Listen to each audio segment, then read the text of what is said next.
And Robert Gottliebson will be on the show later on to speak about this. But now let's bring in National Senator Matt Canavan and Chief Economist at the Institute of Public Affairs, Adam Crichton. Welcome to you both. Look, I want to start with the shadow cabinet. Now, we're going to get to net zero in a moment, Matt. But Matt, you ran against David Littleproud for leader and you've chosen not to be in shadow cabinet. But your friend Barnaby Joyce, your colleague Michael McCormack were dumped.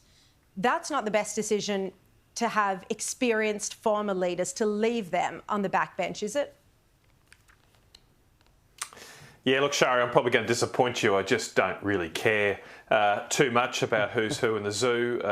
It's never it's really not been who's who in the zoo. It's putting forward the best coalition team so that they can win against Anthony Albanese. Surely, Matt, you care about kicking the Albanese government out. And you need your best team to do that. I do care about that. I do care about that, Sharri. But just on that point, as a general rule, I'm just not so sure that the lineup of the shadow cabinet makes that much difference. I mean, every parliamentarian, all of us have the ability to hold an executive government to account in the Senate or the House of Reps and through committee processes, whatever we are in. I mean, one of the more effective campaigns I ever saw against an elected government was by Tim Wilson, a colleague of mine. Give him his due against the franking credits. Now, Tim wasn't a member of the shadow ministry when he did that work and took down effectively, or at least a big part of the government on that issue. And so I just think all of us could focus a little bit more about that job. That's our first job, to oppose the government in the parliament. It actually doesn't matter too much. Yeah, look, the leaders matter, that sort of stuff, but you know that's been done now. I support both leaders making the best deal of this they can. But yeah, who's in every particular portfolio? I'm not sure it's going to make that much difference at the election in a few years' time.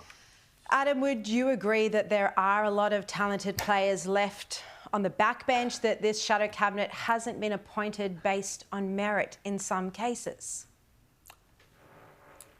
Well, look, Sharri, I think I'll probably disappoint you as well. I mean, I think you're being slightly harsh on Susan Lee. I mean, she's just appointed the people that she thinks will maximise her time in the job, like any leader does, whether they're Prime Minister or Leader of the Opposition. She's done that. Look, I agree, it's somewhat amusing that the number of women has dropped from 11 to 8 in the shadow ministry, but of course we're always listening to all this talk about, well, we always hear all this talk about the importance of women, but of course in reality it's just rhetoric. You know, I mean, neither side actually believes in it. One vote is one vote, whether you're male or female, and that's what informs the decisions of both the Prime Minister and the Leader of the Opposition. So look, there are some people, you know, there's lots of talented people in the Parliament. And, you know, I want the opposition to be a functioning and effective opposition, so I wish Susan Lee well. Look, let's just wait and see what happens, right? There's always fallouts. I mean, Tony Abbott famously said that, you know, every time there's a reshuffle, you make more enemies than you make friends. But, you know, but she had to appoint a new shadow ministry, and she had to appoint one with her preferences, and that's what's happened. So let's just judge her by that. Kind of bothers me that not many men are coming out against the fact that four of the most senior coalition women have been dumped. Matt, surely you have a view on that. Well, look, I want a shadow ministry based on merit.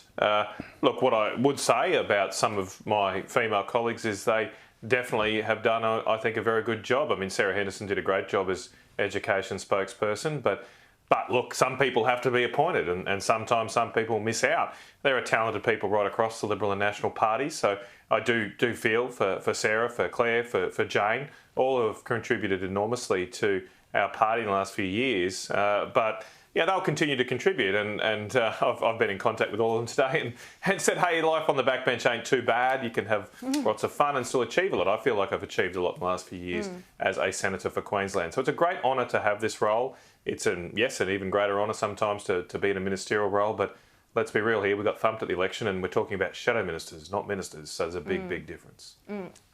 It's a big difference, of course, but the issue is you need the absolute top fighting coalition team to have even a chance at clawing back the 30-plus seats that is ahead of the coalition to try and regain the ability to govern, and that's not going to happen with the current team.